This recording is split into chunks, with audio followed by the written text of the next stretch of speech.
So we've seen that music can basically do two things within the film-music relationship: to be an accompaniment, to be a commentary, critical if it says something different than the image, or uncritical if it confirms what the images say.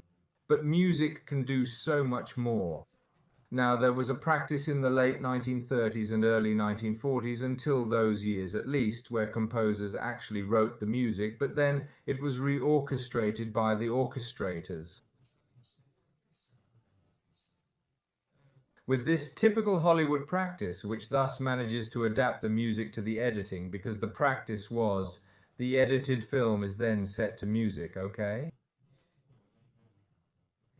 With this practice, one of the most brilliant musicians of all time, and the fundamental musician in the dramaturgical filmic relationship of the 20th century at least, namely Bernard Herrmann, who at the time he was also quite young, 30 to 31 years old, when he met a young 27-year-old director, Orson Welles, at the CBS studios, radio studios where they both worked, and decided to make their first film together.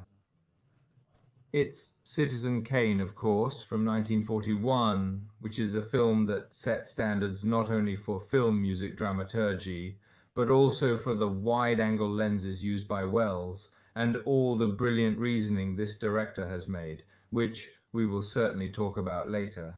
Now, Welles was by no means an ordinary person.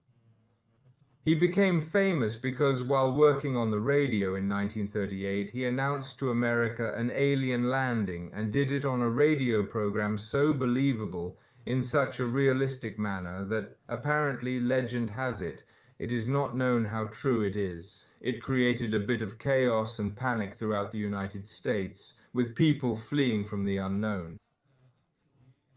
Herrmann, too, was a bit of a character, a personality. He was the one who broke the typical Hollywood practice of the orchestrator changing the composer's music.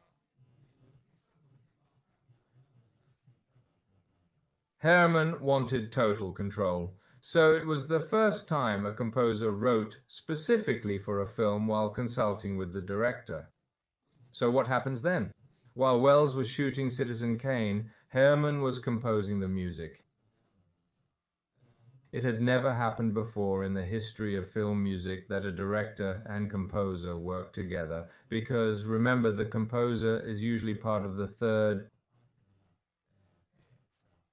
third stage, post-production. It was highly unusual that the composer was already composing and orchestrating the scenes while the director was filming them, essentially creating the musical score for the scenes. Now, Herrmann introduced some elements of Wagner, like it was an opera.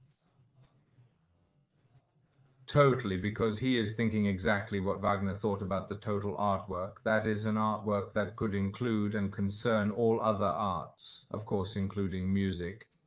And this is cinema in the 20th century. Herrmann has undergone this intuition and creates a cinematic musical relationship, a cinematic musical dramaturgy so important, even borrowing the Wagnerian leitmotif. What is the leitmotif?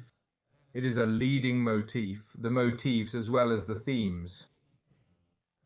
In Wagner's Ring of the Long Snows, for instance, a leading theme is a theme that is repeated every time and associated with a specific character, or with an object such as the theme of the sword, therefore a recurring music for a particular element within the total artwork. The total artwork. Cinema can be a total artwork, therefore Herrmann composes his film music through a series of themes that function as leitmotifs.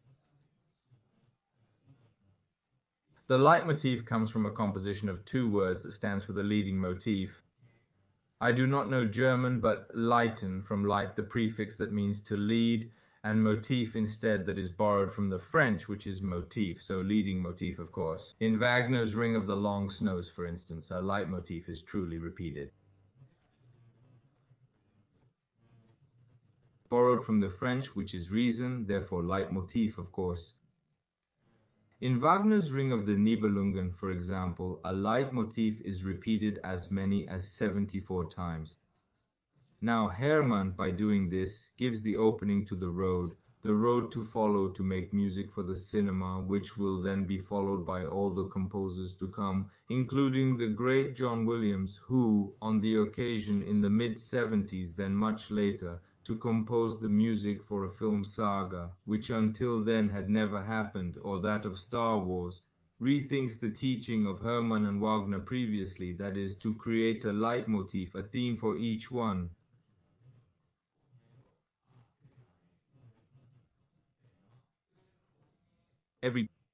For the key characters of Star Wars.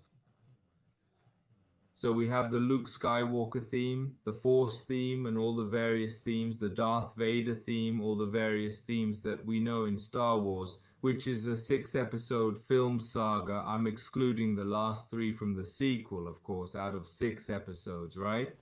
So the story of a character transitioning from Anakin Skywalker to Darth Vader, with recurring themes that span across approximately 14 hours of film. You could arguably compare this type of filmography to a complete work of art much later on. Now, it has been said that it's rather unusual for a director and a composer to have such a relationship that they can afford to compose the music during the film production, right? It is usually done afterwards. So 2 things may occur. Either the composer creates the music on the already finished cut of the film, or the music is made prior to the film editing.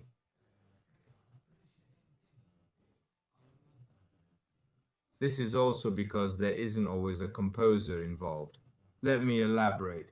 Stanley Kubrick, for instance, was a director who solely relied on pre-composed music, such as classical music. So the music was composed beforehand, essentially for the creation of his films. So Kubrick edited films to pre-existing music.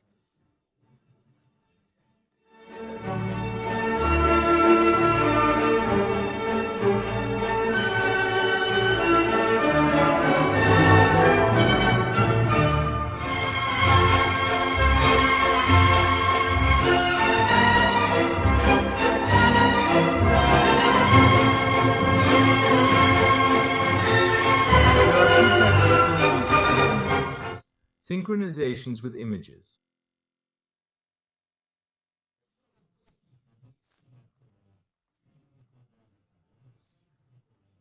There are explicit synchronizations with elements, musical moments, and implicit synchronizations. Explicit synchronizations are those where a musical event corresponds to a specific image, something clearly seen, that perfectly aligns with an editing cut or a movement event within the frame.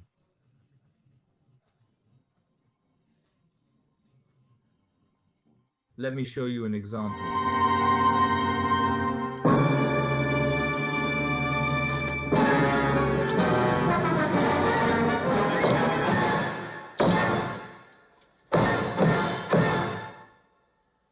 This is a specific example of explicit synchronization. Of course, you immediately see the power strip strike. This is a specific example of explicit synchronization. Of course, you can see it right away, right? The slipper strike to kill the spider in 007. Then there are the implicit synchronicities instead. Now, these also heavily depend on the film music culture of the viewer. It's not certain that they can be seen. It's not certain if it's always possible to create an implicit synchronicity, not so impactful, not so visual.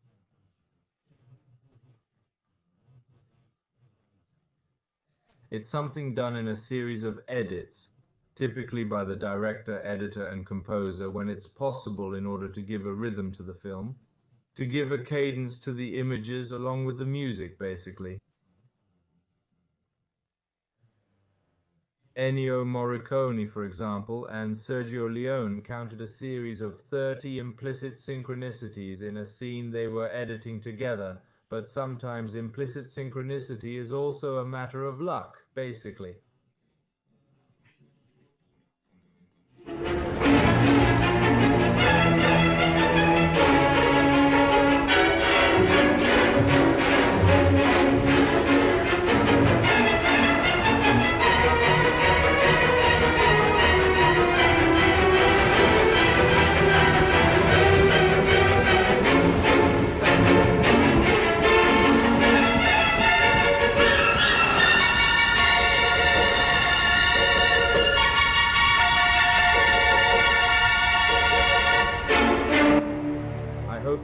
liked this video. If so, give a like. As always, subscribe to the channel. Hit the bell to get notifications for the next videos I'll upload online. And now I'm going to explain how the playlist works.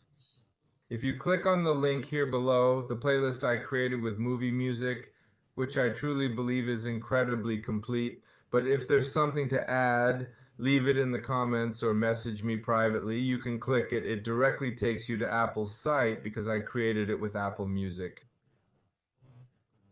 If you have a subscription, you can listen directly. Otherwise, it gives you a preview for a few seconds and you can go listen through Spotify or any other services you may have, including YouTube, of course.